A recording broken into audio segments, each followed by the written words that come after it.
pop star.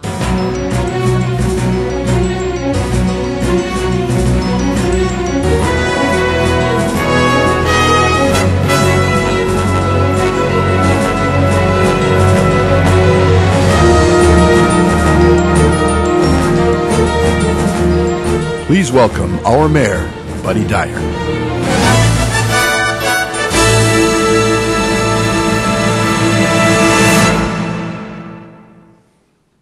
Good afternoon and welcome to our February 27th, 2012 regularly scheduled meeting of the Orlando City Council. We're going to begin today's proceedings with the invocation offered by Bishop Edward Thomas, Sr., pastor of El Bethel Temple, located in the Richmond Heights, Washington Shores neighborhood in District 6. Bishop Thomas has served as pastor for 18 years, and the church has been in our community for 53 years. El Bethel Temple participates in many community events, including National Night Out, church nights sponsored by the OPD, as well as several of Commissioner Ings's events, such as the Excellent Fair and Easter Egg Hunt, Crime Watch, Happy Healthy Kids Day, and Juneteenth celebration. And how appropriate that Commissioner Ings will lead us in the pledge after the invocation. Bishop, everybody please stand.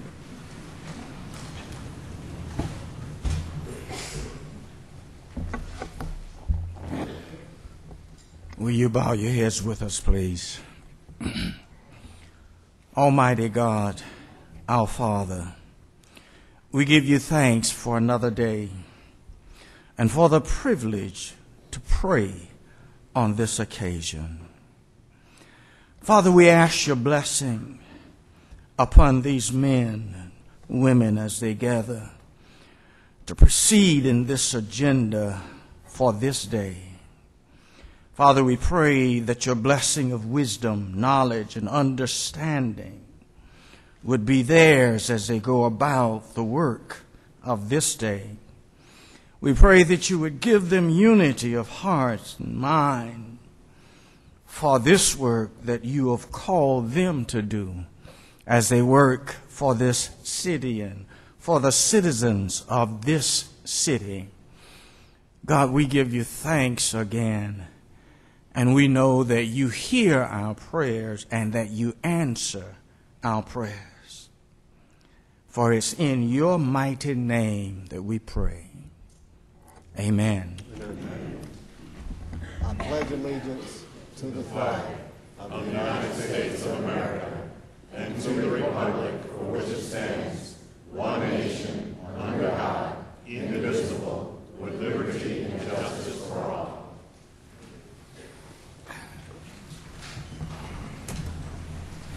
Thank you, Bishop. Let's call the meeting to order. Madam Clerk, would you call the roll and make a determination of a quorum, please? Commissioner Diamond? Here. Commissioner Ortiz? Here. Commissioner Stewart? Here. Commissioner Sheehan? Commissioner Lynham? Commissioner Ings? Here. Mayor Dyer? Here. Mayor, you have a quorum. And let's just take note that both Commissioner Lynham and Commissioner Sheehan could not be with us today. Okay, let's move into awards present. No, let's actually do the minutes. Let's take up for consideration the minutes from the February 6, 2012 workshop and agenda review and city council meetings. Is there a move? Second. Motion to approve by Commissioner Ortiz, second by Commissioner Stewart. All in favor of the motion indicate so by saying aye. Aye. Those opposed, motion carries. Now awards presentations and recognitions, and I want to call on Anna Palenzuela to introduce the McNamara Awards. Good afternoon, Mayor, Commissioners, and invited guests. The purpose of the city's Employee Recognition Program, also known as the Merits Program, is to motivate, recognize, and retain good employees. The most prestigious award given by this program is the Dennis McNamara Employee of the Year Award. The McNamara family has sponsored and funded this event for the award for the past 26 years. I would like at this time to recognize the McNamara family, Meg McNamara, McGee, and Mary Ann Villarroel, if I pronounce that correctly. Thank you so much.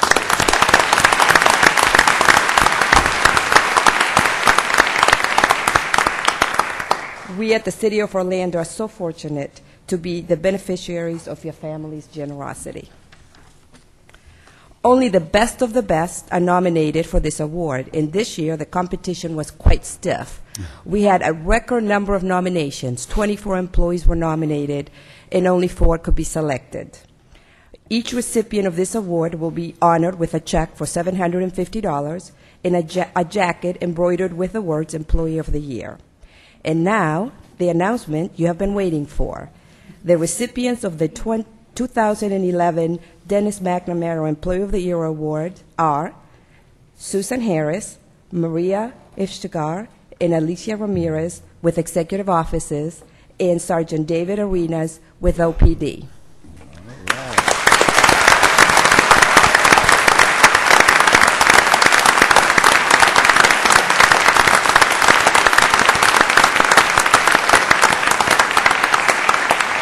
Feels a little bit like the Oscars. I'm going to turn it over to Chief of Staff Frank Billingsley, who will introduce Executive Office's winners. Thank you.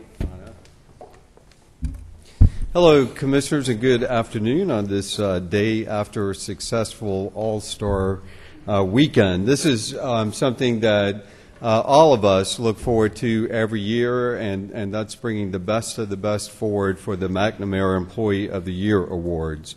So we're very excited about this yet again, so thank you, McNamara's.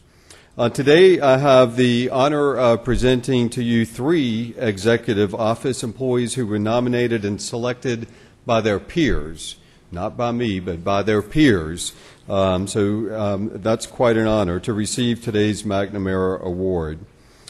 2 of our honorees work in our Office of Communications and Neighborhood Relations. And as you know, this office communicates and promotes city services to our residents, to our neighborhoods, and to our organizations in the community, as well as our employees here at City Hall. By supporting citywide initiatives in the areas of graphic design, interactive programs, multimedia events, marketing, and neighborhood relations, citizens and employees stay informed and connected to us, and they stay involved, too. Our first honoree today is in the Office of Communications and Neighborhood Services or Relations, and that is Susan Harris. So, Susan, if I could ask you to join us.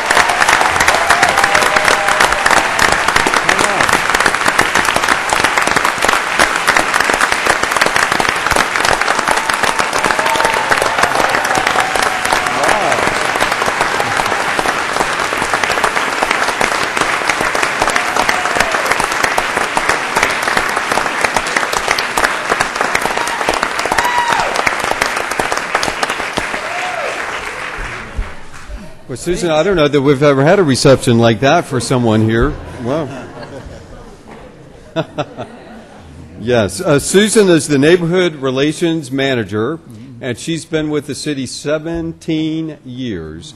And I can tell you personally that Susan has guided and advised me many times over in my career here at City Hall.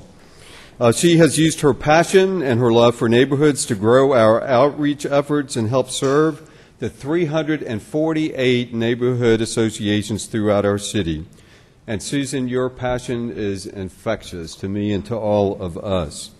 Susan also supports the outreach efforts of our city departments, including Public Works, FPR, and Economic Development. If there is a community meeting, you will most likely find Susan at that meeting, making sure that everything is done right. Susan is recognized by her peers as an expert in neighborhood capacity building and sustainability. A trainer by nature, Susan is often called upon to help facilitate everything from neighborhood meetings to statewide conferences. Now I would like to ask Michelle Brennan, our Director of Communications and Neighborhood Relations, to share some of Susan's specific accomplishments. Michelle. I know, right? Just a little bit longer. Hang in there. Thank you, Frank. A leader by example, a team player, a contagious smile, a can-do attitude, a true public servant. These were just a few phrases that were included in Susan's nomination form. Year after year, Susan continues to exemplify all the attributes of an outstanding employee and a team player. The acronym for TEAM, Together Everyone Achieves More, defines Susan's leadership style. Susan's inclusive style has encouraged our team to change and adapt to the growing needs of our city.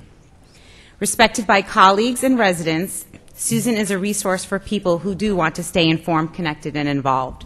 Often referred to as Encyclopedia Harris, Susan's history and knowledge has served as a valuable resource for all. She truly loves her job and can be heard telling people that she has the best job in the city. Her job is as diverse as our community, from conducting trainings to volunteering at green-ups to attending neighborhood meetings. Susan is always willing to serve. Working nights and weekends, Susan is usually the first to arrive and often the last to leave. Almost every department in our city has utilized Susan's expertise and services to help facilitate meetings, increase volunteerism, and engage our residents. Susan's civic engagement reflects her personal commitment to service. Just to name a few, and I mean literally just to name a few, Susan has served as the president of the Junior League, an Orange County School mentor, a KOB board member, and served with the League of Women Voters. It's a privilege to work with someone who has such a passion for her job. And from the testimonials that you'll see up on the screen, Susan's peers feel the same exact way. I want to thank Cindy Light, our neighborhood outreach coordinator, for nominating Susan. Joining us today to honor Susan is her husband, John, and several members of her family, and of course, some of our wonderful neighborhood leaders. Mayor Dyer, city commissioners, it's my honor to present Susan Harris, a 2011 McNamara Employee of the Year recipient. Mayor, will you please come forward and present Susan with her award?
Okay, our next honoree is in the Office of Communications and Neighborhood Relations, and that is Maria Iftikhar. Maria? Come join me.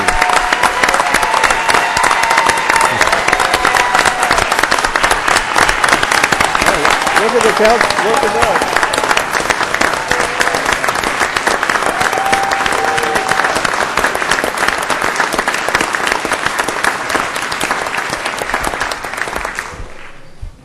That's quite a reception you've got there. Well, okay, I think everybody here knows Maria, but Maria is the city's web developer and is responsible for our cityoforlando.net, which is our gateway really to the world. This includes managing content on several web pages, including our homepage, the mayor's page, Strengthen Orlando, Greenworks, Orlando Cares, community venues, public art, emergency management, and several other special projects like our recent All-Star Weekend, as well as Mayor Dyer's upcoming State of the City speech later this week. Maria also prepares new pages for Orlando en Español and provides support to most of our city departments on a continual basis. Our city team knows exactly who to call for training web authors, fixing broken pages, and or editing existing content. And when they call on Maria, she is always there to help. Now I'd like to call Michelle Brennan back to the podium, our office director, to share more specific comments about Maria. This is so exciting. Thank you, Frank. Each year, more than 4.5 million residents, businesses, and visitors look to our website for information. As the city's most effective communication tool, it's essential that our information on our website stays current. This is no small task, considering cityoforlando.net has more than 25,000 pages on our website. So how do we manage this overwhelming task? The answer is quite simple. Maria. Maria was nominated and selected to receive this award by her peers for her ability to oversee the ever-changing communication tool and her willingness to empower employees with information to keep the city's website a trusted source for current information and resources. Her nomination was filled with shining examples of how Maria goes above and beyond on a daily basis. From assisting department web authors to training staff to effectively manage our social media sites to streaming the current city council meetings, Maria is one of our go-to team members. Maria also assisted with the workshops, research, and development of the city's intranet homepage. This new intranet site provides information to employees, allowing them to be more effective and efficient when doing their jobs. And last year, when a group was targeting the city's websites, Maria assisted technology management with making quick and necessary transitions to our new system. Maria was recognized by the Office of Business and Financial Services for her work, and rumor has it that TM even has a desk for her on the 5th floor. In addition to her web author duties, Maria is a team player in our office and can be often found at our events, taking pictures, wrangling talent, greeting guests, and lending a hand to do whatever it takes to get the job done. It's an honor for me to work with Maria every day. And from the testimonials you'll see on the screen, Maria's peers feel the same way I do. I want to thank Michael McCarthy, our interactive program supervisor, for nominating Maria. Joining us today to honor Maria is her husband, Josh, and several employees from different departments that have come out to show support. Mayor Dyer, City Commissioners, it's my honor to present Maria Iftikhar, a 2011 McNamara Employee of the Year Award recipient.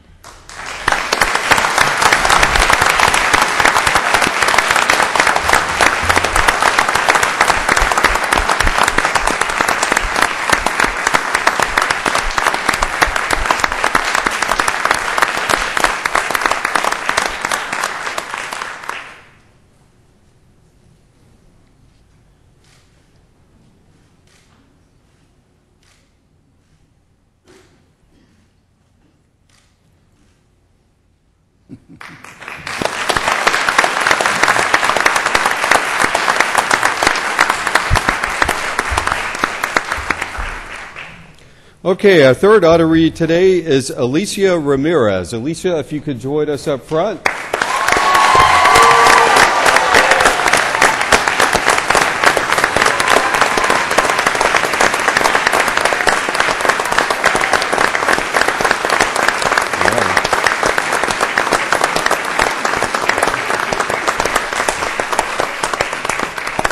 We're all getting our exercise today at City Council. Okay, Alicia, you are a well-recognized community leader who has gained the respect of all of the Hispanic community for your genuine commitment to serving the residents and people of Orlando. Alicia always exceeds performance expectations related to all that she does while managing OLA, the Hispanic Office for Local Assistance, a community outreach program which was inaugurated in 2006 by Mayor Dyer to keep our citizens informed and engaged with city government, public agencies, community-based organizations, and professional entities to strengthen the quality of life for all of our citizens. Alicia, in conjunction with the OLA staff members, has initiated and implemented more than 200 community or government partnerships, including the Second Harvest Food Bank Access Program, which has helped hundreds of low-income families in our community. She has been an essential resource in the coordination of the Hispanic Heritage Month kickoff event, which we always look forward to, community activities at the OLA facility on Primrose, and the promotion of Latino arts and culture in our community. And that's just to name a few.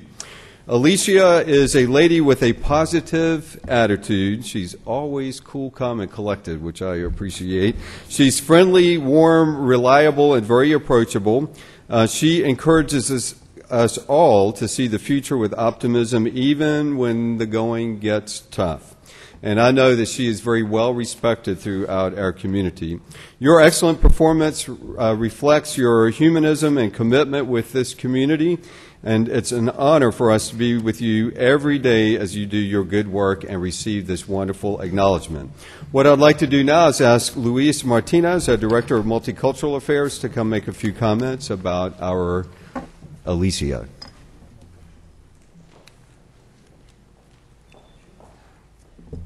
Good afternoon. Alicia is a well-known community leader in the Central Florida for the last 20 years.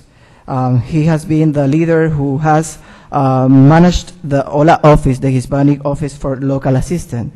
It's part of the Mayor's Body Dyer vision to provide to new and existing residents of the city with the essential resources in regards city government, public agencies, community-based organizations, among others. Alicia is a lady with an energetic attitude. She's friendly, warm, and approachable. She helps us to be a good employee, be the best. Alicia, your excellent performance reflects your commitment with not just the Hispanic community, if not the multicultural community as well.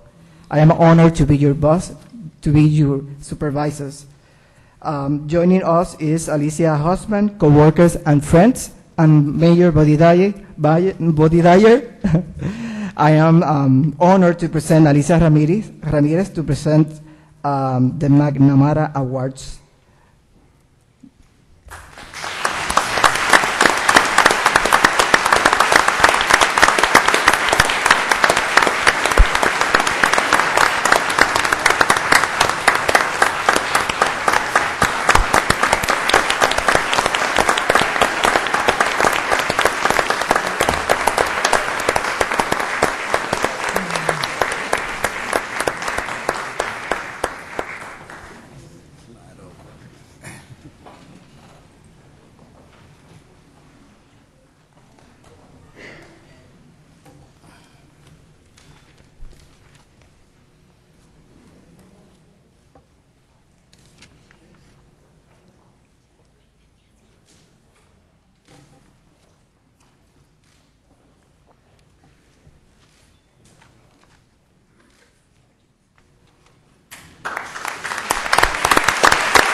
Okay, now I'm going to ask the head of Orlando's Finest, Chief Paul Rooney, to come to the podium to present his award.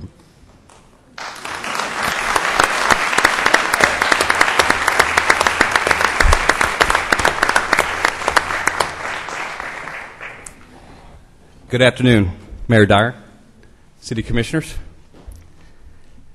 I'd like to present Dave Arenas, 20-year veteran of the Orlando Police Department.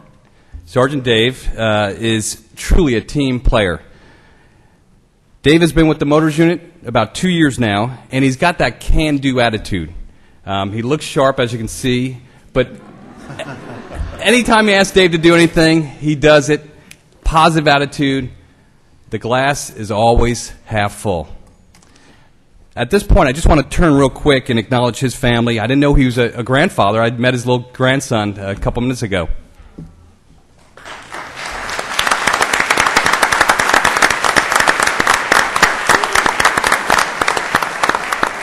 Next. All right, again, Dave is an outstanding sergeant. As we all know, city commissioners, we never, I can't remember the last time I got a traffic complaint about speeders at a community meeting, or about running red lights, or about joking, come on. Yeah, I know that's right. Well, here's the one who handles a lot of those traffic complaints, and he does it again with a positive attitude. Folks who call to complain about speeders in their neighborhood, racing up and down, running red lights, running stop signs, almost hitting kids that are trying to cross the street. Dave gets a lot of those complaints and handles them so well in such a professional manner. And I always get compliments on how well he does that. As you know, in 08-09, we had a little bit of a tough budget year. We had to cut out some of our Marine Patrol budget. Dave came in and said, that's not good enough. We're still going to do it. We're still going to get out on those lakes because that's important. The safety of the boaters and jet skis and so forth. So Dave got creative, and he did it with on-duty schedules. On-duty officers went out there, and they patrolled the lakes and so forth, and at a savings of over $2,000. On the community involvement side, Dave gets involved in his community. He, for the last 6 years, has been the Latino Peace Officers Association member. In fact, he was the former president. In 2011, he helped coordinate the Three Kings toy giveaway, which was great. It was a great showing this past year. I was there, and just to see the kids celebrate that, again, a great organization for a great cause. And again, to see those underprivileged kids getting toys and so forth, it brings a smile to all our faces, and Dave is behind that. Now, probably a highlight of OPD for the entire 2011 was our DUI enforcement team. We initiated that in 2011. At least 2 times a month, officers will go out and do strictly DUI enforcement. Dave came to me, I was a deputy chief at the time, and he said he'd like to volunteer for that as a leader, and he did. And what a great job he's been doing. If you look at those stats, over 120 DUI arrests, which is amazing. He also identified and received a $100,000 grant to assist with the DUI program. And again, this grant has really helped us out to have this program successful. And he's also secured funds for in-car video cameras, radar detectors, and so forth, just to make the DUI enforcement officers' jobs a little bit easier. But more than that, he leads by example. Of course, we don't do DUI enforcement details from 8 in the morning till noon. These usually take place from about 10 at night to 4 in the morning. And Dave has been at each and every one of those in the past year. He leads by example. He's out there with the guys working 10 at night to 4 in the morning. And as you can see by this photo here, this is serious. This is serious business. He also conducts numerous presentations to local high school students about drinking and driving and so forth. This is a photo taken on South Summerlin where it was a 24-year-old driver with a .209 blood alcohol content. This is in our neighborhood. This is what's happening. Same with the next slide. This is a 21-year-old with a .296 blood alcohol content. And next month we will be hosting, the Orlando Police Department will be hosting our first regional DUI operation with the Florida Highway Patrol, Orange County, some other agencies. We want to be the lead agency. And I just want to end with this because it's so serious, and Dave has taken it so serious and taken us to the next level. Just a quick video of a DUI field sobriety test.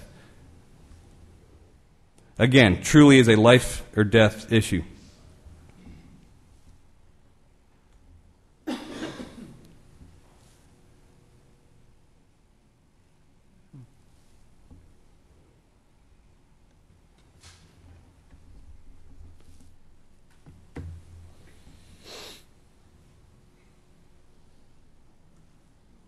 Having a little trouble walking that line. But again, we want to stop them here before you see the crash or some innocent person killed. And I can tell you honestly that with the 120 arrests that the DUI enforcement team has made, we have made a difference in our community. So with that, Mayor Dyer, City Commissioners, it is my pleasure and honor to present Sergeant Dave Arenas with this year's McNamara Award.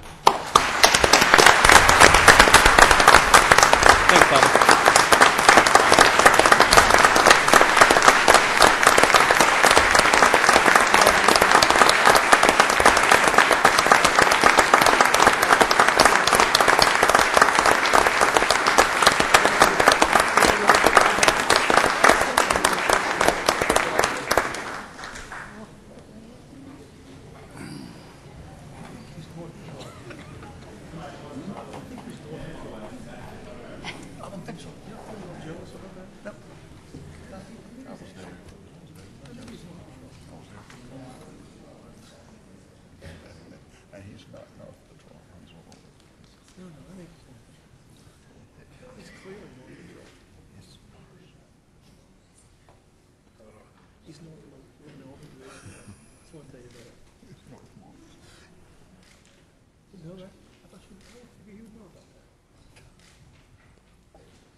Let's give all of our McNamara Award winners another big hand.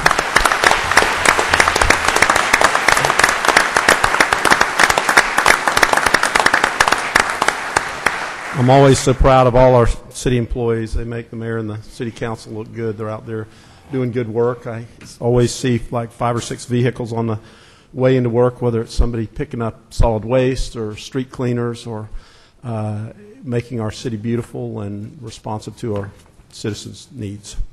Okay, Reggie, I think you're up for Black History Month and then a second proclamation as well. So you want to come intro these? Thank you, Mayor, Commissioners. I really deem it a real privilege and a pleasure to introduce the next item on our agenda, the proclaiming of Black History Month. Black History Month has had its beginning in 1926 in the United States when historian Carter G. Woodson and the Association for the Study of Negro Life and History announced the second week of February to be Negro History Week. This week was chosen because it marked the birthday of both Abraham Lincoln and Frederick Douglass.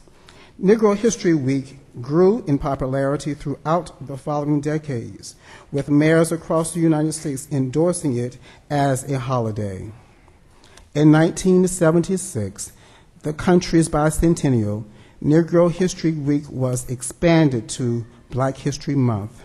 President Ford spoke in regard to this, urging Americans to seize the opportunity to honor the too often neglected accomplishments of Black Americans in every area of endeavor throughout our history. Mayor, we have several of my colleagues who serve on an informal but committed committee, and I'm going to ask my colleagues, those who are here, to please stand at this time.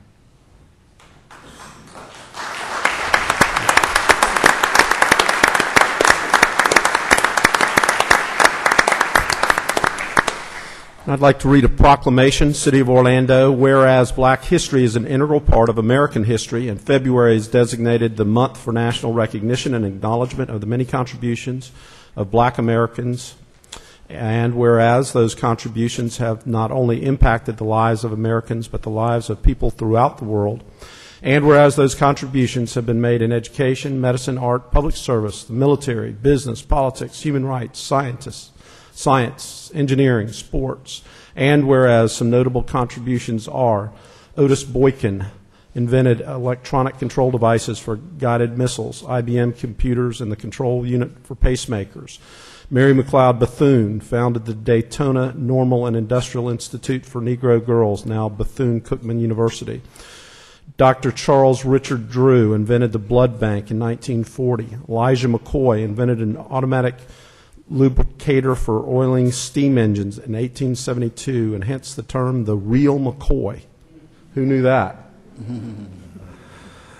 Madam C.J. Walker was an inventor and businesswoman inventing many beauty projects. Quincy Jones is the most Grammy-nominated artist in the history of the awards with 76 nominations and 26 awards.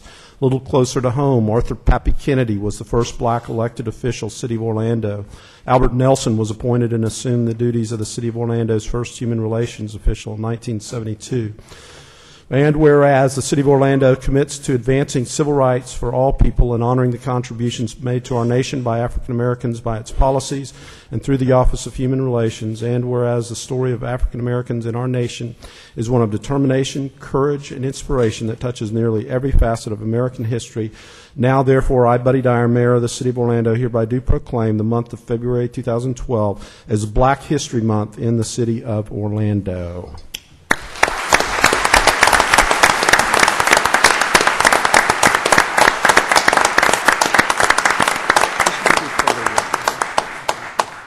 You know what, Commissioner Ings, why don't you come down and do a photo? Okay. What the heck?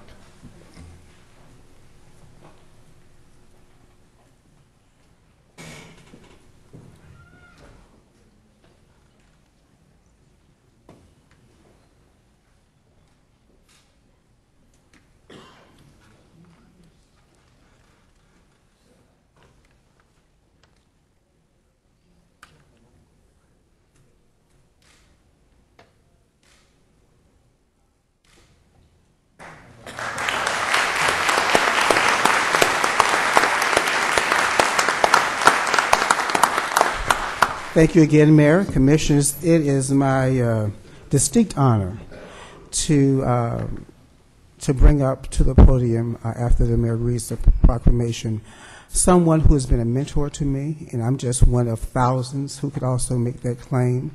As the Mayor read the other proclamation, it talked about trailblazers in our own community, and clearly the person who will be recognized in just a few moments is that kind of individual.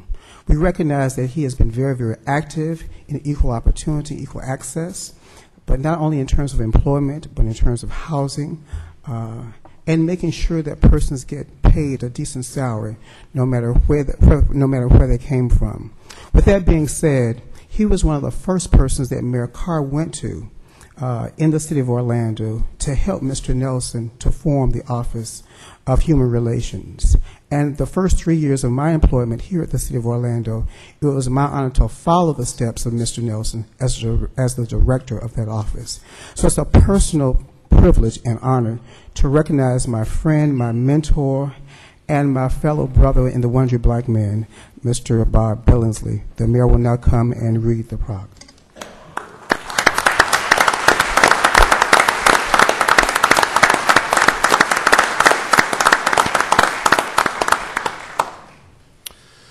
Whereas the City of Orlando is proud to acknowledge Robert Bob L. Billingsley as a leading pioneer in establishing our strong, diverse community with equal opportunity for all citizens in Orlando. And whereas as a member of the late Mayor Carl Langford's advisory board, Bob was president of the Orlando Human Relations Board, now the Chapter 57 Review Board, which created the city's Office of Human Relations in 1972 and the Minority Women Business Enterprise, and continued as an advisor to Mayors Bill Frederick and Glenda Hood. And whereas Bob Billingsley is a visionary leader in the City of Orlando who helped to lay the groundwork for single-member district voting in the city, and was one of the founders of the Central Florida Urban League and served in a leadership position for the NAACP. And whereas as Vice President of Corporate Urban Affairs for Walt Disney World, Bob Billingsley has been a valued advisor to Walt Disney's senior management on diversity issues and other areas of social concern for 42 years before retiring last month. And whereas Mr. Billingsley has served on boards and in leadership positions for countless diverse organizations, universities, not-for-profit agencies, and the Kappa Alpha Psi and Sigma Pi Phi fraternities, and was named by Savoy magazine to its list of the top 100 most influential blacks in corporate America. And whereas for nearly half a century, Mr. Billingsley has made a personal and professional commitment to making a difference in Central Florida. Now, therefore, I, Buddy Dyer, Mayor of the City of Orlando, hereby do proclaim Monday, February 27, 2012, as Robert Bob L. Billingsley Day of Diversity in the City of Orlando.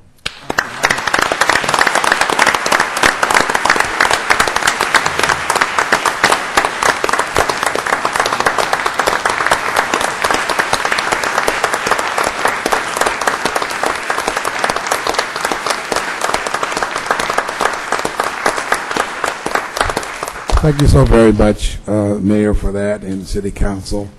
I want you to know that I accept this proclamation, but I stand on the shoulders of many, many people back then in early 1970s, such as Pappy Kennedy and Al Nelson and Knapp Ford, and we can go on and on and on, and naming some of the people who were there.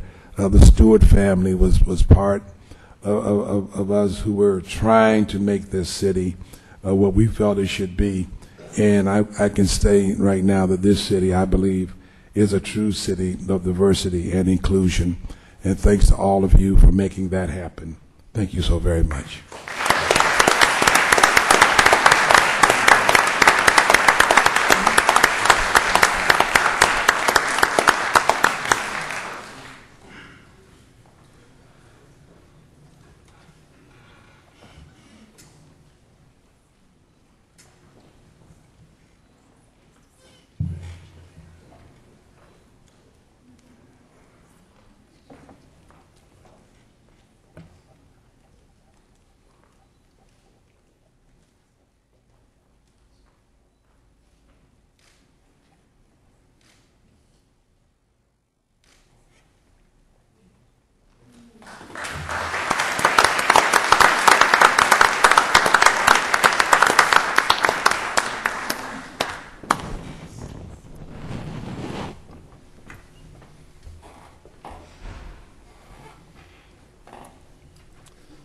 Commissioner Ains, I'm calling on you for the third presentation. Thank you, Mayor. This presentation is recognizing Unity in Uniform Scholarship Award recipients. This is a Black History Month recognition. Unity in Uniform will be unveiling 3 new scholarships, opportunities for individuals pursuing education in the fire service and or health care. Unity in Uniform, as represented by Assistant Fire Chief Hezadine Smith. And are you here, Chief Smith? Okay. Unity in Uniform is representative of a diverse group of firefighters from Central Florida region. Orlando Fire Department, Orange County Fire Rescue, Maitland Fire Department, Sanford Fire Department, and Orlando International Fire Rescue.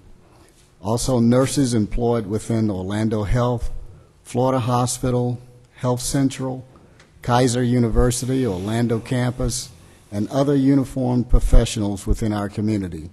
Their motto is Unity in Uniform. As nurses, firefighters, and other uniformed professionals in Central Florida, they seek to provide educational opportunities for youth and adults within our community.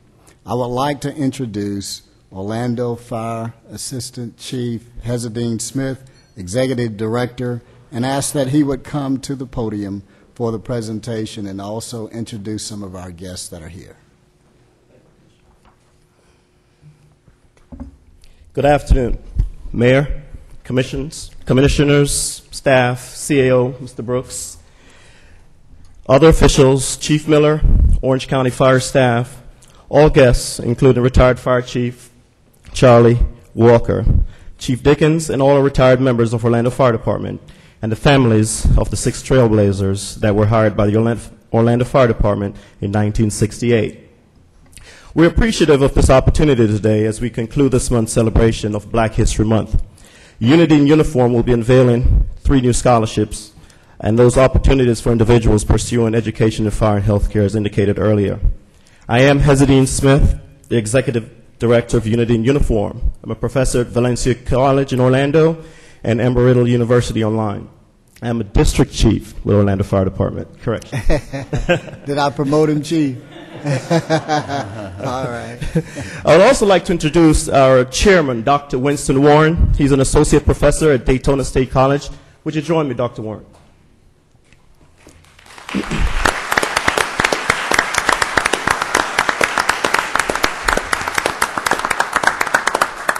I would be remiss not to acknowledge our executive board members who are in attendance today. Vice Chairman Dr. Maurice Masco of Health Central Hospital, Associate Director Stacy Brown of Orlando Health, Secretary Jennifer Klinger, Orlando Fire Department, Treasurer Ian Davis, Rolling Hills Little League, and also District Chief at Orlando Fire Department.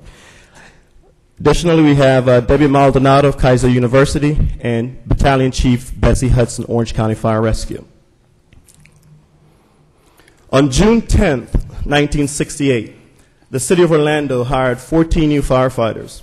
We would like to acknowledge the contributions of the first 6 black firefighters: Timothy Jackson, Willie Green, Duval Davis, Jimmy Hawkins, Harley Leak, and Samuel Williams for their service to this community and also to the Orlando Fire Department. Last year, a memorial was dedicated in honor of the city's first 6 black firefighters as well, and we would like to recognize the leadership of the Orlando Fire Department, Chief Miller, and city leaders in making that endeavor a reality. Lieutenant Timothy Jackson worked for the Orlando Fire Department and served this community from 1968 to 1977. His illness required him to leave the fire department early, and he passed away from cancer in May of 1977. Lieutenant Jackson was among the first 6 black firefighters hired by the department in 1968, and it is with much respect and an obligation to one of the trailblazers that Unity in Uniform dedicates the 2011 Scholarship Award to Lieutenant Timothy Jackson's service to the City of Orlando. I'd like to make the presentation to Ms. Aretha Jackson. Ms. Aretha Jackson, would you join us, please? Mayor, Commissioner Ings, and Chief Miller.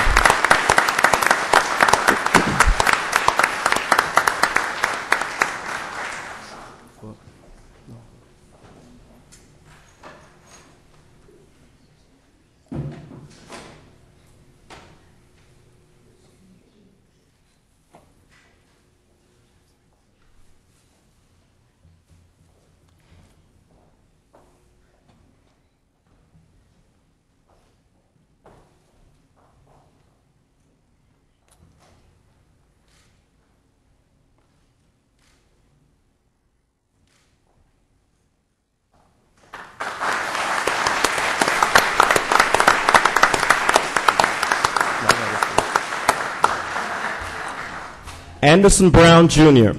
He is the 2011 Lieutenant Timothy Jackson Scholarship recipient. This was given last year, and we wanted to recognize him and unveil a scholarship this year in dedication of Tim Jackson's service to the City of Orlando.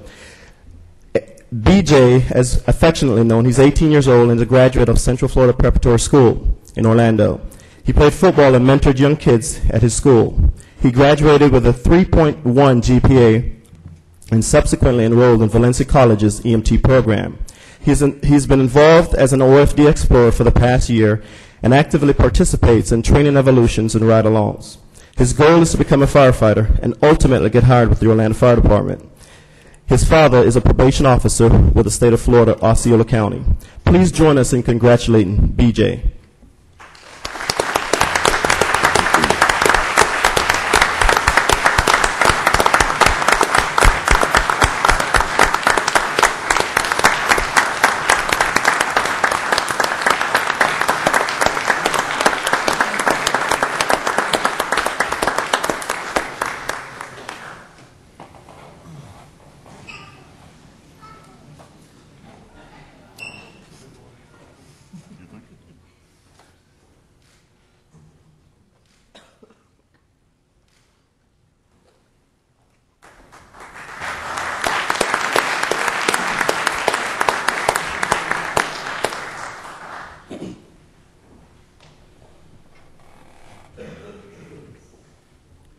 For many years, obstacles sat squarely in front of her.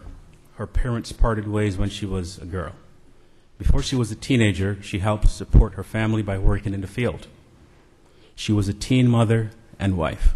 She learned she had a fear of heights while working a job that included climbing a 117-foot ladder. Those are hardly the ideal pillars of a groundbreaking career. Yet, that's exactly what she has overcome. 17 years after her historic hire at Orange County Fire Rescue, she was promoted to battalion chief.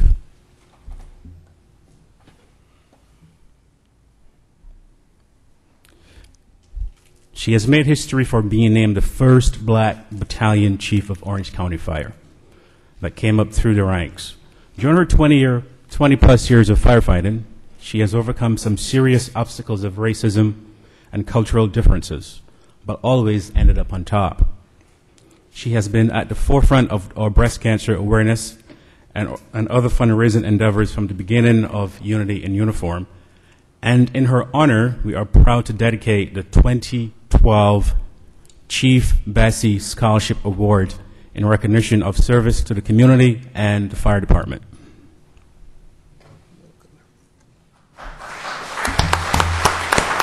Ladies and gentlemen, Bessie Hudson.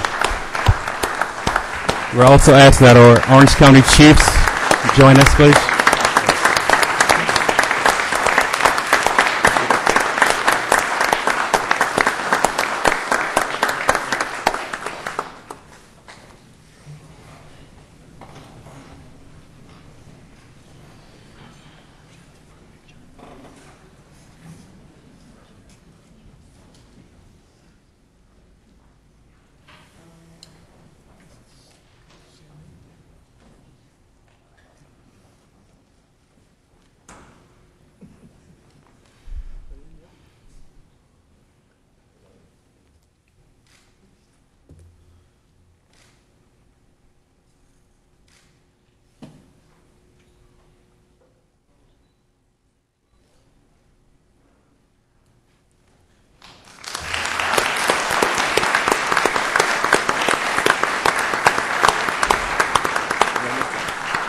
We're almost done.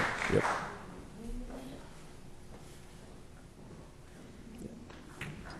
Okay.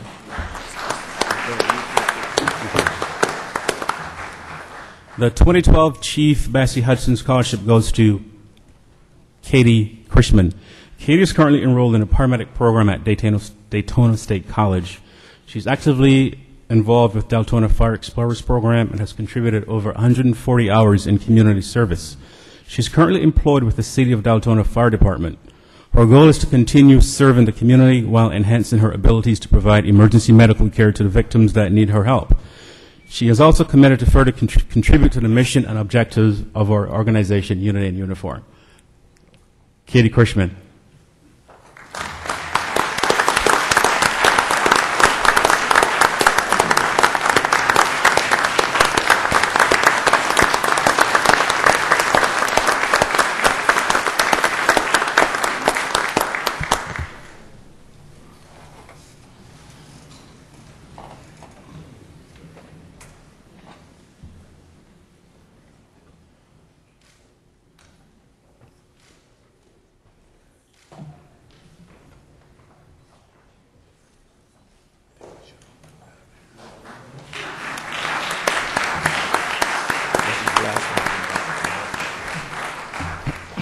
Engineer Willie Green worked for the Orlando Fire Department and served his community from 1968 to 1986.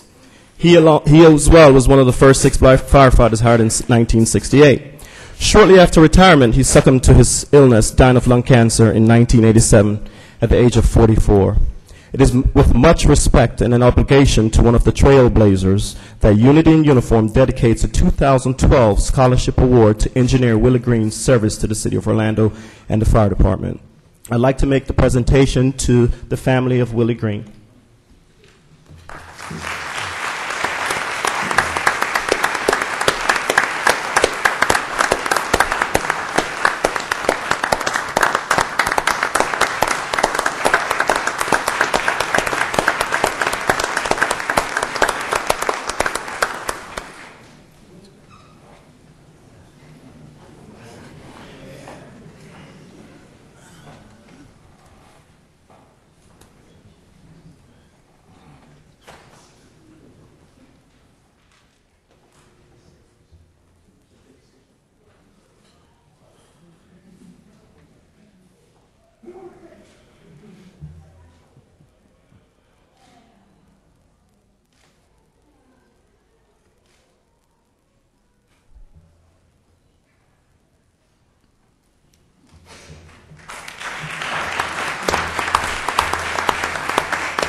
The recipient for the 2012 Engineer Willie Green Scholarship will be determined after our third alarm fundraiser, which is scheduled for October.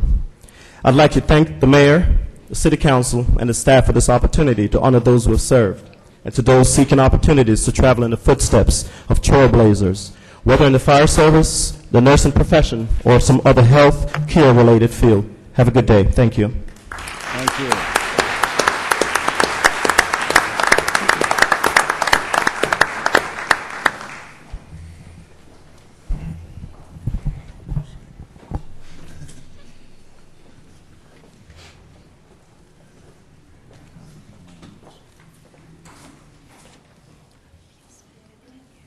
Okay.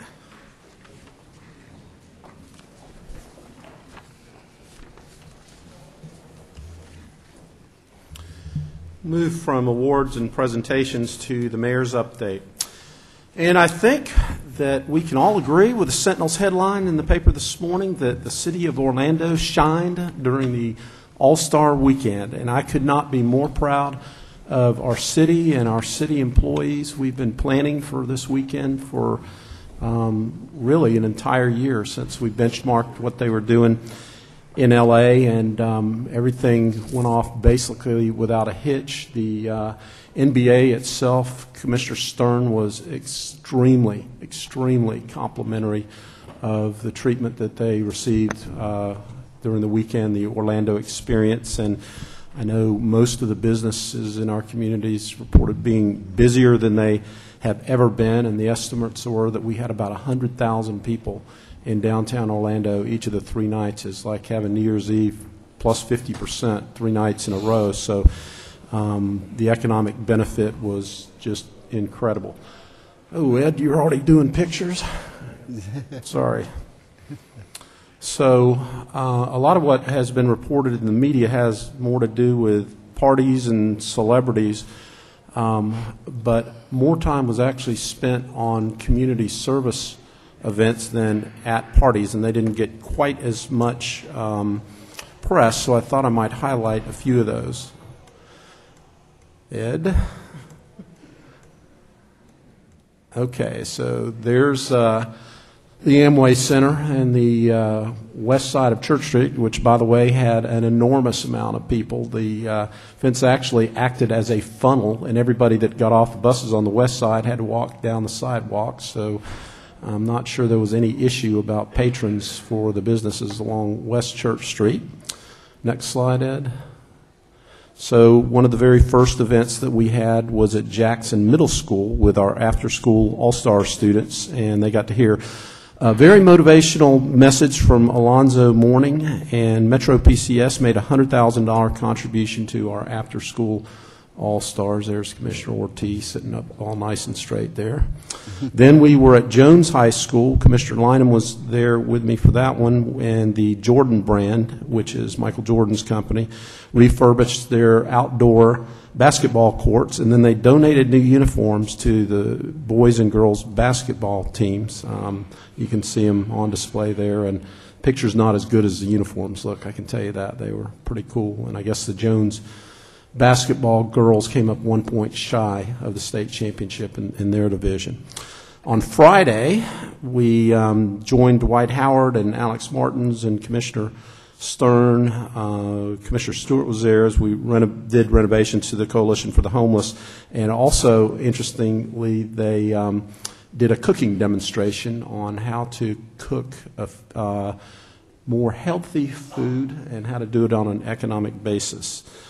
And then Friday night, Commissioner Ortiz, Commissioner Stewart, Commissioner Sheehan, Commissioner Lynham, and Commissioner Ings and I were at what was probably the most inspirational event through the entire All-Star Weekend, and that was the Hoops Heroes event for the after-school All-Stars.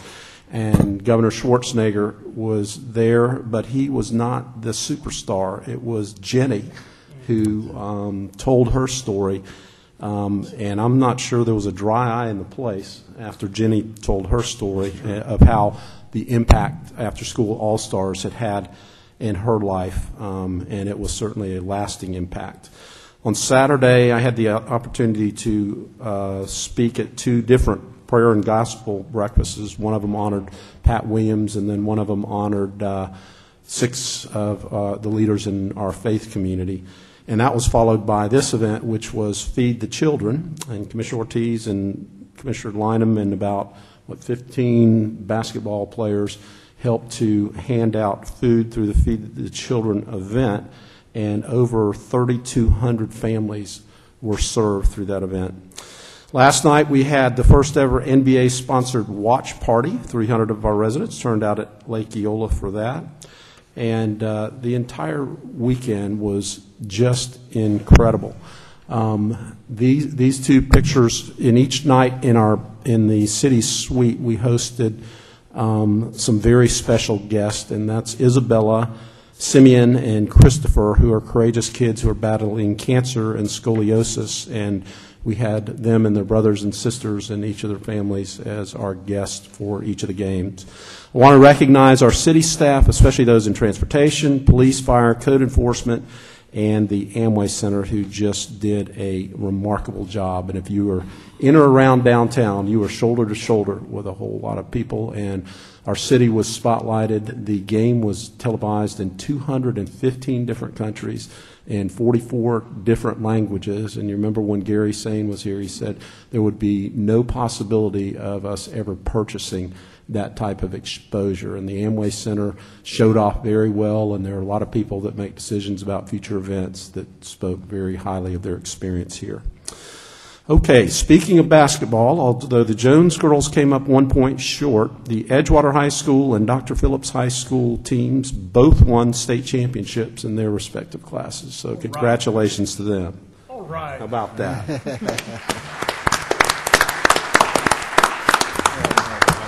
Okay, and this coming Wednesday, we go from one event to another. I want to remind everybody it's our State of the City address, and we are highlighting our medical city. So the address itself is going to be at the UCF College of Medicine in the Medical City at 10 a.m., and I'll have the privilege of reporting to you on the state of our city. Following that, the following Saturday, March the 17th, we'll have our 7th Annual Neighborhood and Community Summit from 7:30 to 2:15 at the DoubleTree. You can go to cityoforlando.net for information, and if you go ahead and register by March the 1st, you only have to pay $5, which is a 50% saving on an already fairly inexpensive ticket of $10. Today, we are approving a QTI resolution for Acura Health Pharmacy, a specialty pharmacy that dispenses prescription drugs to patients who have complex diseases. And to support the company's growth, they are considering expanding its corporate headquarters in the Lee Vista area. Acura expects to create 80 high-paying jobs over the next 3 years and a capital investment of $600,000. We're fortunate to have Carmen Fontanez, the Executive Vice President of Sales and Marketing, with us today. Carmen, you want to stand up and be recognized?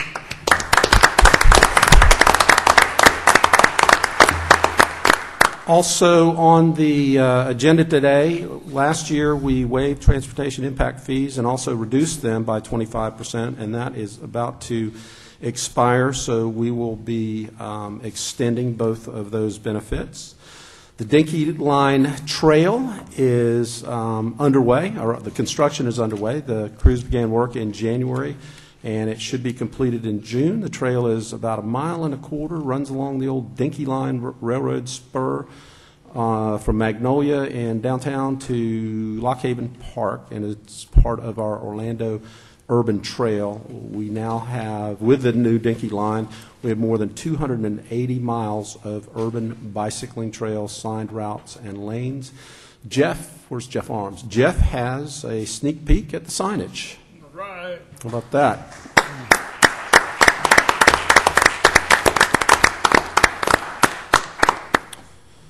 Okay, and we are also on today's agenda approving Phase 2 of our ITS. Now, as we move into Commissioner comments, Commissioner Lynham is out of town and asked me to read her comments, Commissioner Ing, so if you don't mind, I'll go ahead and do hers and then move to you. No, you come to me and then you come back and read hers.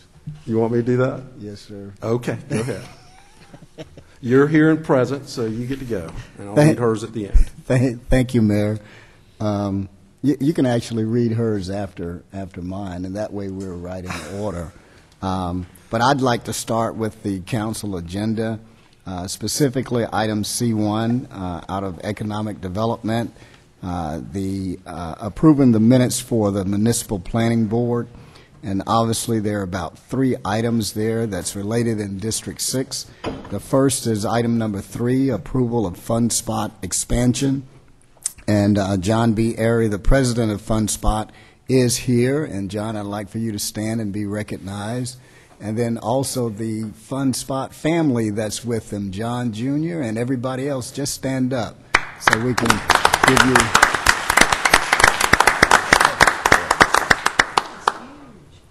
Yes.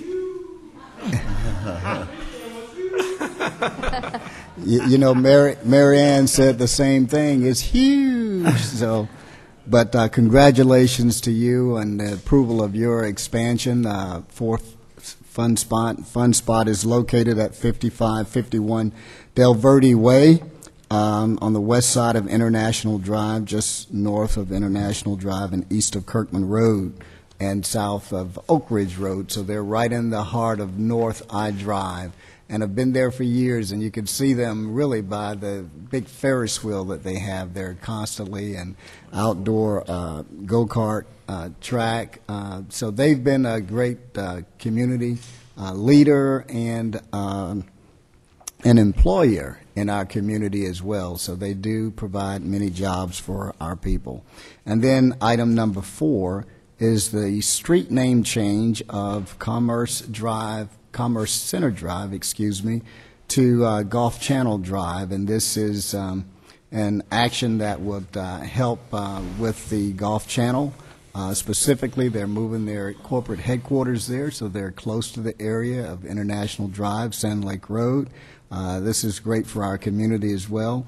And then item number 6, the approval of the Hope Campus PD amendment, which will allow for commercial retail use, bringing in the Walmart neighborhood grocery store to our community, where in over 50 years the Washington Shores community has not had a brand name grocery store in its neighborhood. So now we do with the Walmart coming in, and also public benefit use and the approval of a single-family home on the Hope campus. Do we have anyone here from the Hope that's here today? If not, Bishop Allen T.D. Wiggins, the president of the Village of Orlando, congratulations to you and the Hope Church for your success in this endeavor. And then item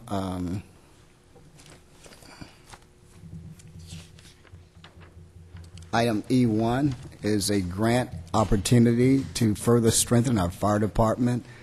We are applying for the 2011 SAFER grant with the federal government to employ 24 additional firefighters. Chief Miller, this is great. Thank you guys for your insight and moving forward with this. It will help increase our commitment to public safety. And Mayor Dyer, you too are to be commended for helping to move this particular project along. And item F1, the housing program, and specifically the changes. Byron Brooks talked to me concerning those, and we're still looking out for the people, the professionals, as it relates to affordability and purchasing homes, down payment assistance program. And thank you, Leila Allen, and also Paulette Edwards, for your great leadership and really pulling this together for us.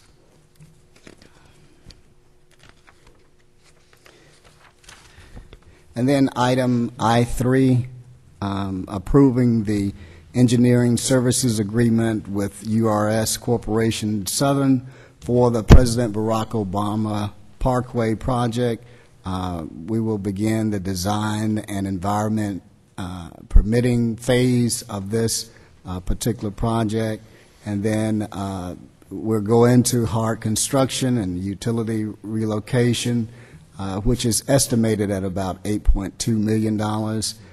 This is a great opportunity for us because we do provide, URS does provide for 31.4% of MWBE participation, 19% MBE participation, and 12% to WBE participation. And this is a great opportunity for providing job opportunities as well. So we look for the President Barack Obama Parkway Phase 2, thanks Jeffrey Arms for your effort in this too, to move this project along, actually picking up from Metro West Boulevard and President Barack Obama Parkway, going north to Raleigh Street to further help reduce some of the traffic along Kirkman Road. And with that, I'll move right into the Walk for Peace and Job Fair that we conducted on Saturday, February 25th. This was in recognition of history. We were making history in District 6, and I hosted my inaugural Walk for Peace event and job fair to commemorate Black History Month, Dr. Martin Luther King Jr., and the Walk for Peace was to encourage harmony throughout our neighborhoods and consisted of a 1-mile walk which began from frontline outreach, winding its way through the neighborhood of District 6 and Washington Shores, and ending at Dr. Sylvester Hankins Park. And I was joined by Orlando Police Chief Paul Rooney, and oh, perfect, he's right there on the shot. And also local pastors, Reverend David W. Jones, Friendship Missionary Baptist Church, evangelist and Bishop Tony Reed, destined for, where is it? Oh, Bishop Lewis Henderson, New Hope Missionary, New Hope Ministries, Bishop Tony Reed, Truth by Fire International Ministries, Pastor Larry Dorsey, Bible Way Institutional Church, Pastor Cadet Mary Doe, Maine Dons La Maine Louvre J. Inc., and that is Haitian, and so I took a great stab at it.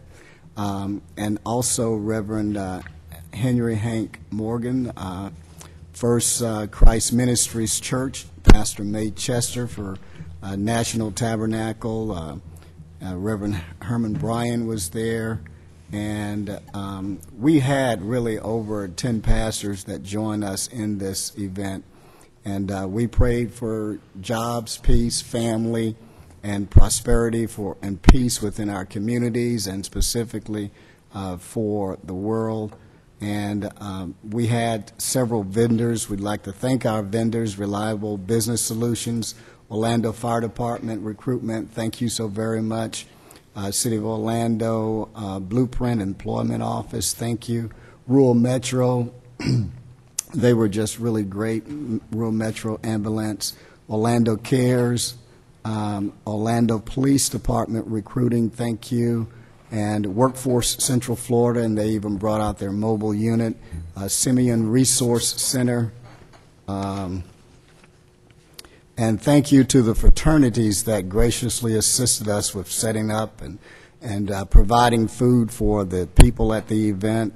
The Chi Tau chapter of Omega Psi Phi Fraternity with its leader Russell Drake, and Gamma Delta Sigma chapter of Phi Beta Sigma Fraternity, Vladimir Shurfuri, and also a special thank you to Howard Gentry with the Young Blacks in Action. They provided the drums and the beats for us as we marched along the way.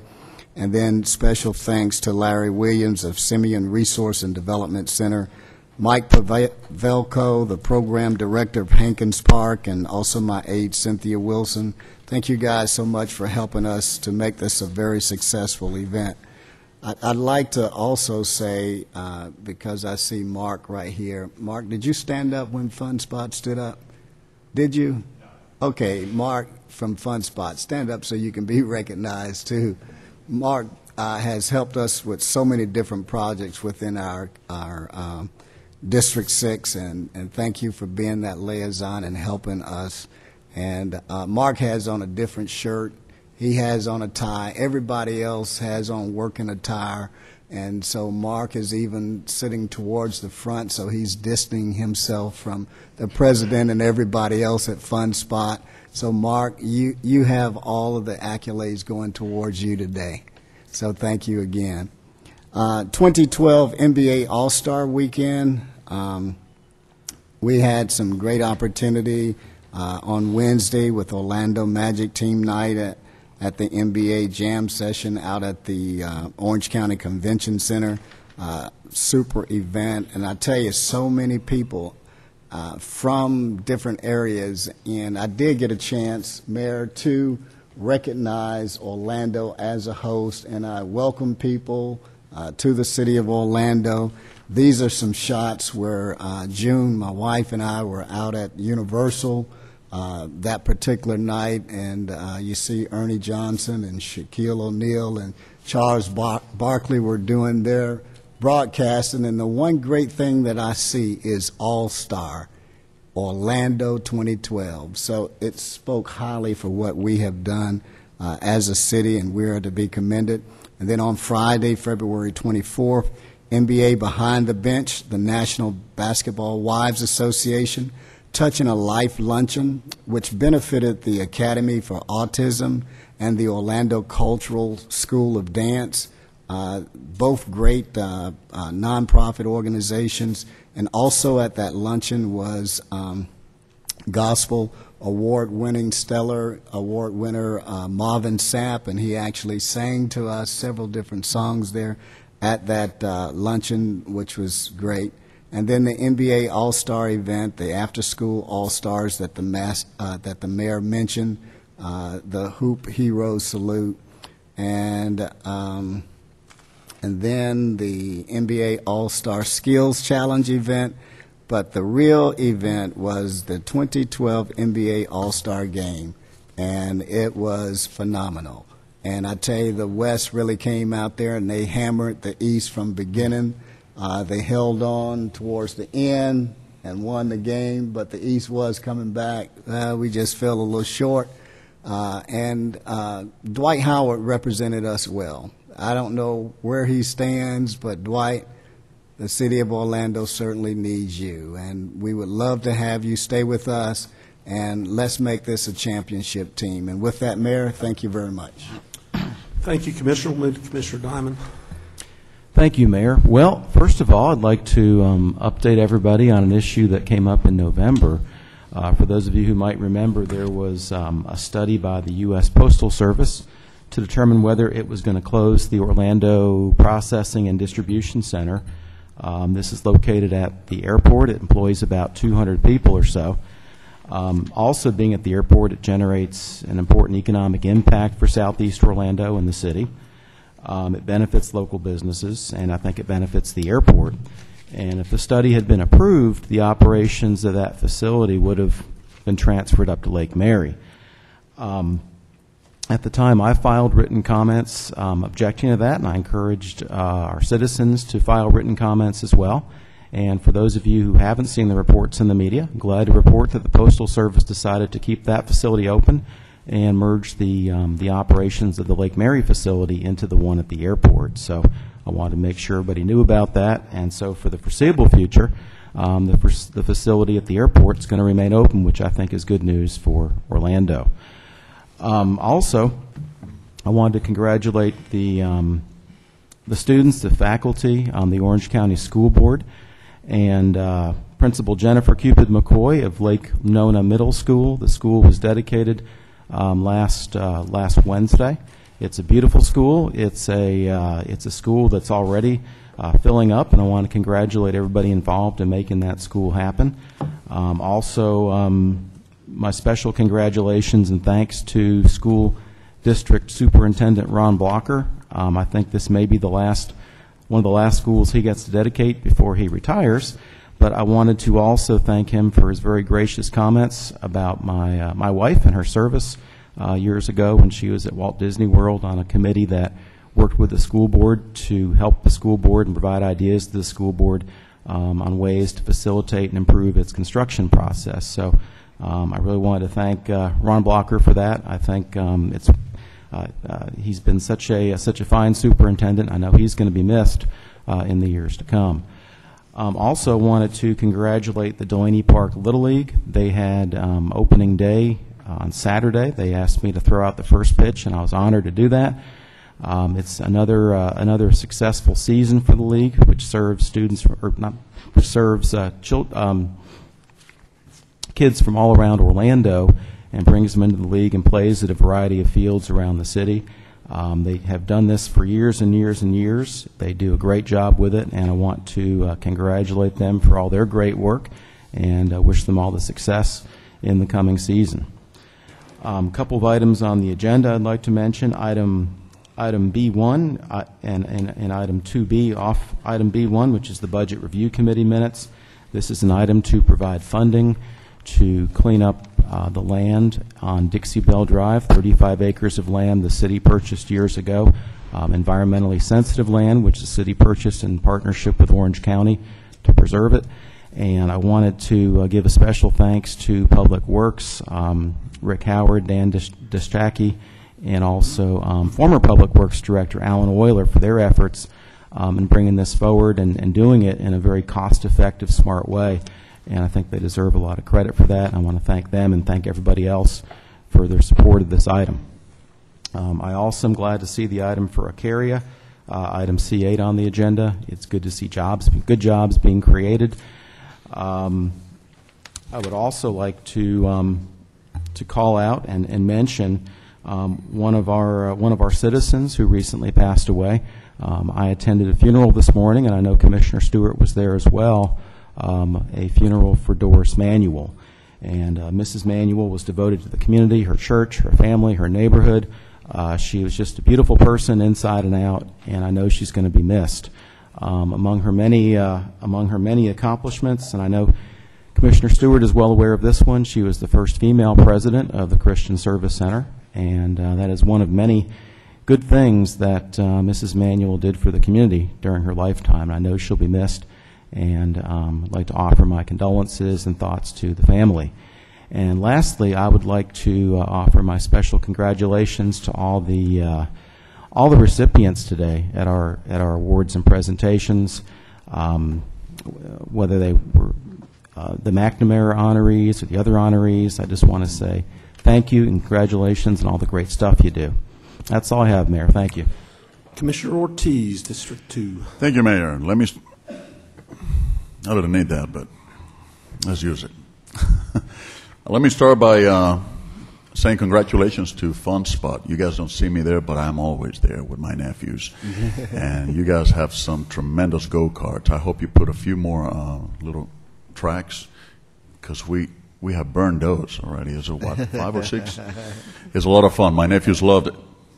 I'm the one who leaves also with a backache because I'm too big for those go-karts. But also echoing the words of Commissioner Diamond, I want to congratulate the McNamara honorees and recipients of the award. They do a terrific job for the city. In the agenda, item B8, I'm excited that this is here today. We're going to be approving Orange County Public Schools contract with Trident Surfacing in order to do the replacement of the gymnasium floor at Englewood Recreation Center. We had replaced the roof, now we're doing the floor. And that place is jamming. So that's something to celebrate. Item E1, the SAFER grant for the firefighters. It's always great to hear great news, especially when we can keep our employees, especially firefighters, law enforcement officers, code enforcement officers. You guys are the backbone. I mean, every other employee in the city is. But as I always say, peace and tranquility is paramount. We need to make sure that when people feel at ease, at their homes, they can do all kinds of things, economic development and whatnot. So congratulations. Item H3 and H4, as usual, we're always taking advantage of good grants, so congratulations to the police department for that.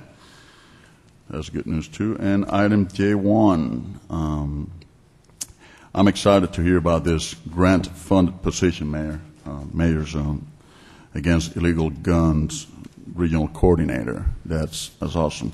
We have been in the forefront of fighting guns for quite a while, and the City of Orlando has done a tremendous job decreasing the amount of those guns out there. So I'm glad to hear that we're going to have a position for that particular type of job, gun regional coordinator. I want to thank the residents of Johnson Manor Senior Apartments and the Englewood Center Senior Program for the hospitality during the St. Valentine's celebration earlier this month. We had a great time. Those seniors don't miss a bit. Every time they have there's a holiday or whatnot, there's a party going on with them, and they are the best. So I want to go ahead and just congratulate them because they do a great job gathering and putting things together. I attended the Hispanic Chamber of Commerce installation luncheon on February 15th as a guest of the Orlando Magic. I want to thank Ms. Linda Gonzalez and Lucas Boyce for the invitation. I would like to take this opportunity to also congratulate, she was here earlier, Ms. Diana Bolivar, who is the current Vice President of the Hispanic Chamber of Commerce, and will be taking over when our great Ramon Ojeda leaves. But I also want to congratulate Ramon Ojeda because he has done an exemplary job as a president of the Hispanic Chamber of Commerce for many years, and he has brought it up to a great place in our community. So kudos to him.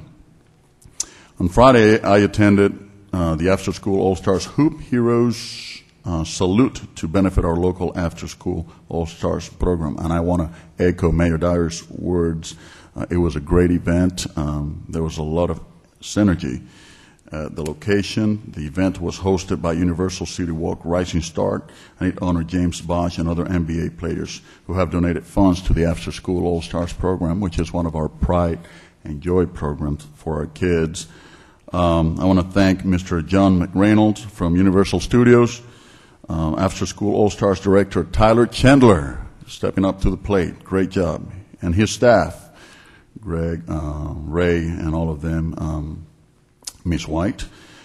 Mr. Tom Callan, who is the After School All-Stars Board Director's President, and all the board members for stepping up to the plate. This past weekend was a very busy one for all of us. On Saturday, I had the honor of catching the first ball during the 52nd Azalea Park Little League opening ceremony. So here I am trying to compete against Commissioner Diamond on that one. My congratulations again to Chris Manley and Errol Lugo. They're doing a great job with that league. It has come a long way. Those fields look great. I keep wishing for the Orange County School Board to allow us to take over, but that won't let them go, and I don't think they will let them go even less now since they have gotten so much better. They had a contract. They renewed the contract for 10 years with the Little League, so we're expecting a lot of changes. It has done a great 180 and is looking great. As a matter of fact, for those of you that have not had the chance to go by and look at the Roberto Clemente mural, I would invite you guys to go over there. It's gorgeous, and the fields are looking great. I want to thank the NBA and Feed the Children organization. Our Englewood Community Center was one of their pickup locations for food on Saturday, as the mayor had already mentioned. At our location, approximately 800 families received food. Hats off to Ms. Taryn Ruskowitz, Mr. Freddie Cintron, the Englewood Neighborhood Center staff, Ms. Lisa Early, Ms. Brenda March, Mr. Alfredo Ortiz, Rodney Williams, Mr. Quincy St. Ange, for a job well done. They didn't get a forklift to download the first truck, so they unloaded the truck by hand, about 1,200 boxes. Now that's dedication right there. Great job, guys. I'm very proud of each and every one of you. I want to also give my sincere thanks to the members of the Summit Church who volunteer at the Park of the Americas. They did a great job. We had a lot of fun with those kids. Once again, Ms. Jan Rahill, you're awesome. May God bless you. They cleaned up the park on Saturday. We still had some logs that had to be removed. And the first time around, the Marines came over and removed, I don't know, about 100 logs or whatnot. This guy's removed another 30, 35 of them. There's this guy, he was huge, and he was the main forklift there, pulling those logs out. We had a good time. Jan also did a nature walk with the children who were also volunteering. It was, all in all, a great day. So congratulations to all of them. And thank you. Thank you for stepping up and helping us out. Also had a chance to stop by at the NBA Feed the Children event at the Emerald Hamilton Sport Complex. That was later in the afternoon, where I met with the mayor and Commissioner Lynham and other NBA stars. I want to echo the words of the mayor and thank the NBA and their staff, the City of Orlando staff, Orlando Police Department, Orlando firefighters, the Amway Center staff, business and constituents for a great job in putting our city as #1 in the world during this great event. Everything went smoothly, and that says a lot about our city. Last but certainly not least, this Saturday we have a Community Venues Job Information Forum at the Dover Shores Community Center starting at 10 a.m. In conjunction with the Blueprint Employment Office, we will have an informational session for skilled construction workers. Attendees will learn about job opportunities at the Dr. Phillips Center for the Performing Arts. And that's all I have, Mayor. Thank you. Thank you, Commissioner. We'll move to District 3. Commissioner Stewart. Thank you, Mayor. Thank you, Phil, for mentioning Doris Manuel. Doris is a friend of mine and was served as our first female president of the Christian Service Center 38 years ago. And following her was Chief Justice Wells' wife, Linda Wells. And they were involved in the instrumental portion of creating the Christian Service Center. And I'm deeply grateful for what legacy they have left this community through that work of that.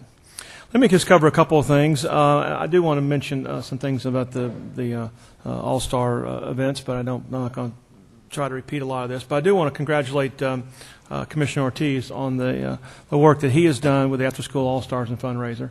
That was the Hoops Heroes, and appreciate Tyler and the work they did, the comments that the mayor had made. And we had an opportunity to be there. But it was also wonderful to recognize Betty Wyman. And the comments that you made there, because I know that he was special to Governor Schwarzenegger, but more importantly, there was just a wonderful atmosphere there because of Betty's dedication to After School All-Stars, and I appreciate y'all continuing to honor her in that way. So thank you very much for doing that.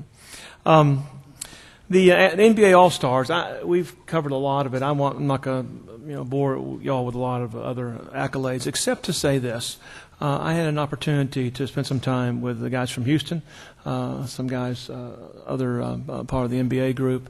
I heard nothing but positive comments about how it was organized and how it was run, and the way it was taken on. I want to congratulate Byron for your leadership on the committee, John Ipple for the incredible work that you did. John, thank you very much. You can tell a good leader when it's all going on, he's just relaxing because he did a great job coordinating that on behalf of the city.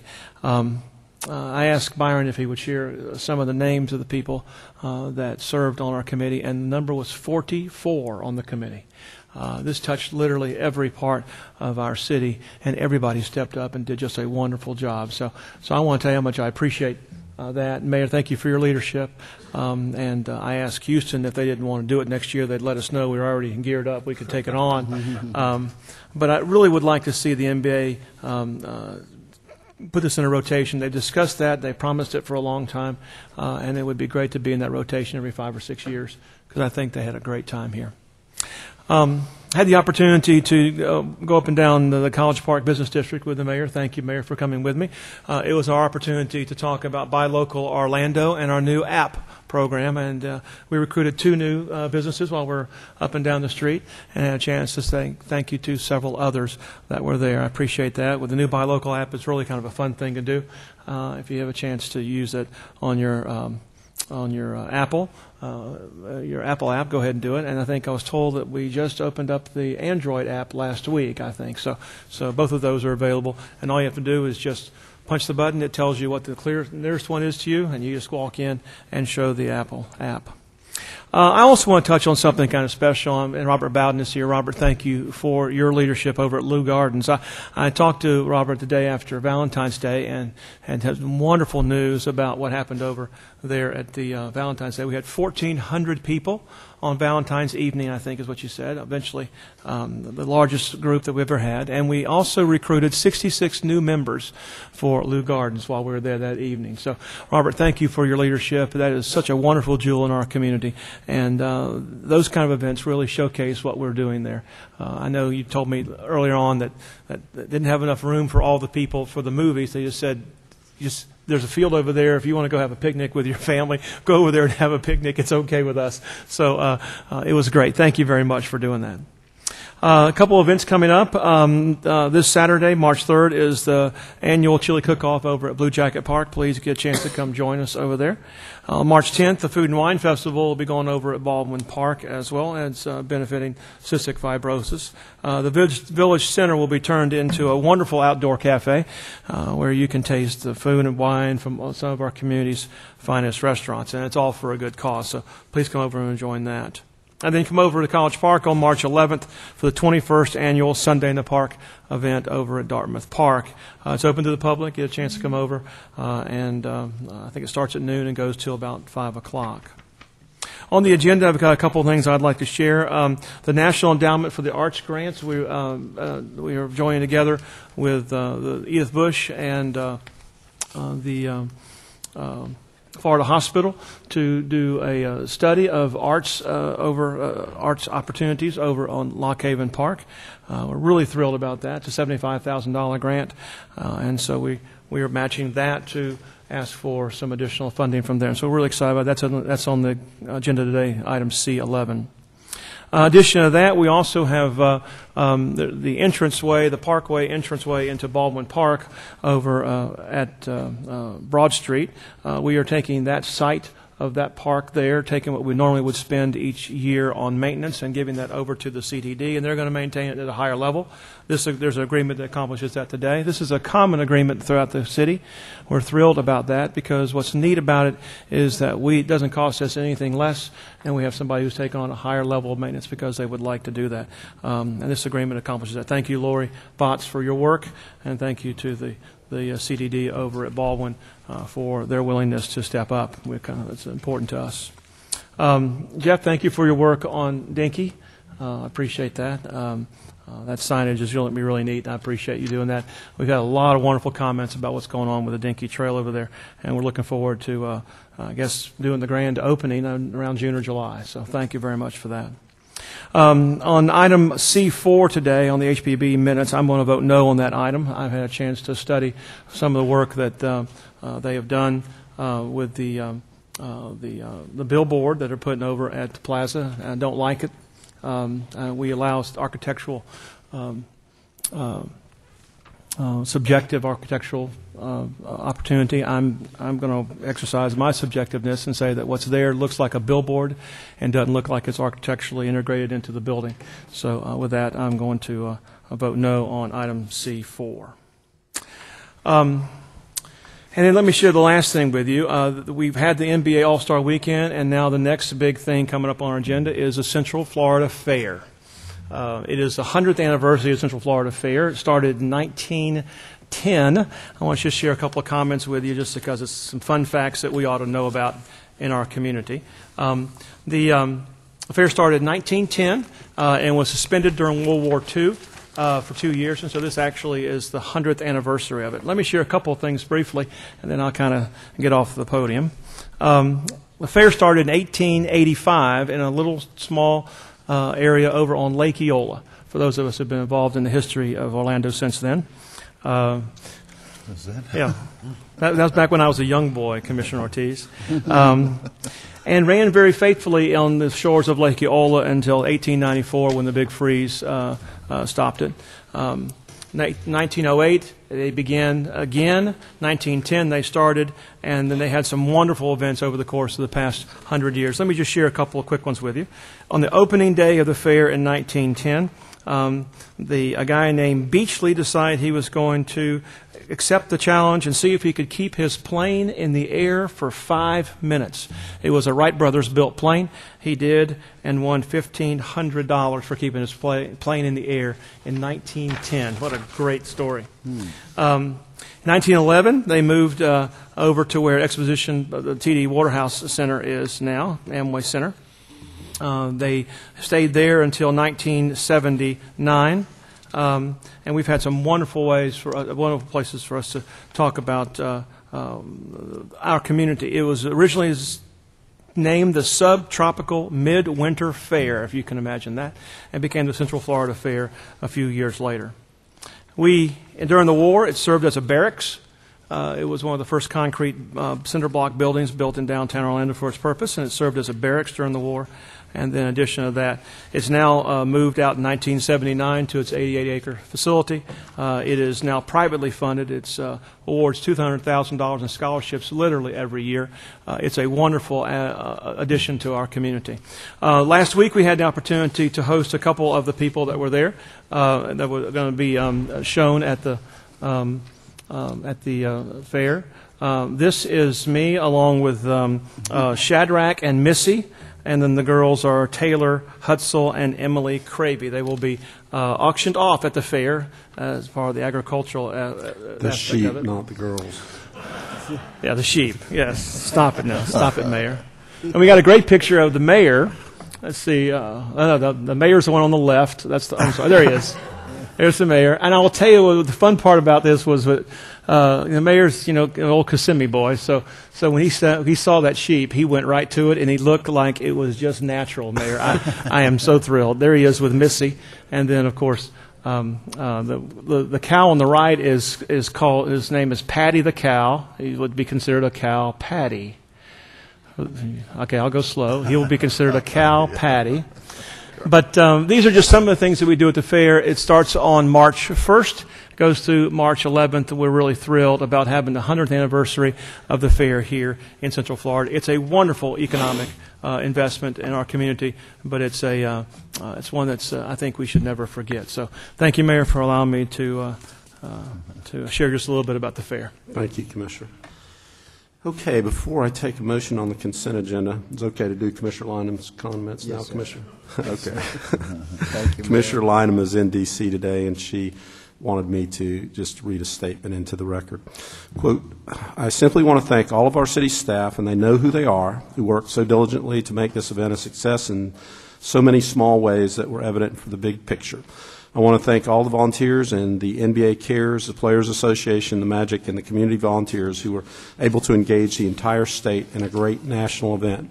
I personally enjoyed sharing my time with the Feed the Children organization, NBA jam sessions, the Homeless Coalition, and many other activities that benefited our community. I was simply overwhelmed by the generosity and the sincerity that reached out to our community. This was a great time for the City of Orlando that involved great job creation opportunities through temporary fun activities and a large economic impact for our community. Thanks so very much to everyone. Now I'm going to celebrate Black History Month with Vice President Joe Biden in D.C. and hope to, as always, carry the name Orlando, the City Beautiful, to the national level again once more. Thank you, Commissioner Lynham. I forgot to mention also, amid all the hubbub of the NBA All-Star Game, Governor Scott paid a visit to Orlando and toured both of our public safety facilities, our EOC and our training facility out by the Executive Airport, and he was very impressed with what we had going on at both of those facilities. With that, I will take a motion on the consent agenda. So moved. Whoops. How about Commissioner Ortiz made the motion and Commissioner Stewart made the second. All in favor of the motion indicate so by saying aye. Aye. Those opposed? Motion carries. Let's recess the City Council meeting, move to the CRA meeting and convene that. The only item of business is accepting meeting minutes. Is there a motion to accept the meeting minutes of the CRA Advisory Board from December 7th? Second. Motion by Commissioner Stewart, second by Commissioner Ings. All in favor of the motion indicate so by saying aye. Aye. Those opposed, so the motion carries. We will adjourn the CRA meeting without objection and reconvene the City Council meeting. And we're on hearings, ordinances, second reading. Number 1, Madam Clerk. An ordinance of the City of Orlando, Florida, annexing certain real property generally located at the northeast corner of Narcoossee Road and the Beachline Expressway, State Road 528, comprised of 29.14 acres, more or less, providing for amendment of the city's official maps, severability, correction of scrivener's errors, and an effective date. Move for approval. Second. Motion by Commissioner Diamond, second by Commissioner Stewart. Is there anyone from the public that would like to testify on this matter Discussion among commissioners. Hearing none, all in favor of the motion indicate so by saying aye. Aye. Those opposed, motion carries. Ordinances first read, number 1, Madam Clerk. An ordinance of the City of Orlando, Florida relating to zoning and the development of land, amending Section 62.408 of the city's Land Development Code relating to the Cimarron Boulevard Special Plan Overlay District, providing amended development standards within the district relating to streetscape, landscaping, access management, parking, and signs, providing a design and technical specifications manual for certain improvements made within the district, providing for severability, codification, correction of scrivener's errors, and an effective date. So moved proudly. Motion by Commissioner Ortiz, second by Commissioner Stewart. Is there anyone from the public that would like to testify on this matter? Discussion among commissioners. Hearing none, all in favor of the motion indicate so by saying aye. Aye. Those opposed, motion carries. Number 2, Madam Clerk. An ordinance of the City Council of the City of Orlando, Florida relating to a street name change, renaming Commerce Center Drive, generally located between Municipal Drive and Greenbrier Parkway, to Golf Channel Drive, directing amendments to the official maps of the City of Orlando, Florida, providing for severability, correction of scrivener's errors, and an effective date. So move. Motion by Commissioner Ing, second by Commissioner Stewart. Is there anyone that would like to testify on this matter? Discussion among commissioners. Hearing none, all in favor of the motion indicate so by saying aye. Aye. Those opposed, motion carries. Number 3, Madam Clerk. An ordinance amending Chapter 56 City Code Transportation Impact Fee by amending Section 56.07 Transportation Impact Fee Rate Schedule to extend the limited reduction in transportation impact fee rates for a period of 6 months, by amending Section 56.15 Exemptions by extending the limited change of land use exemption from the payment of transportation impact fees for a period of 8 months, providing severability and an effective date. So move. Motion by Commissioner Ing, second by Commissioner Stewart. Is there anyone from the public who would like to testify on this matter? Discussion among commissioners. Hearing none, all in favor of the motion indicate so by saying aye. Aye. Those opposed? And so the motion carries. We have a appeal, and the appellant has requested a continuance as his representative was not able to be present today, so we'll go ahead and grant that and hear that at the next meeting. Okay. Well, that concludes our meeting. I'd like to thank all of our viewers at home and those who had joined us earlier in the meeting here in City Council chambers. That ends the official business of the Orlando City Council today.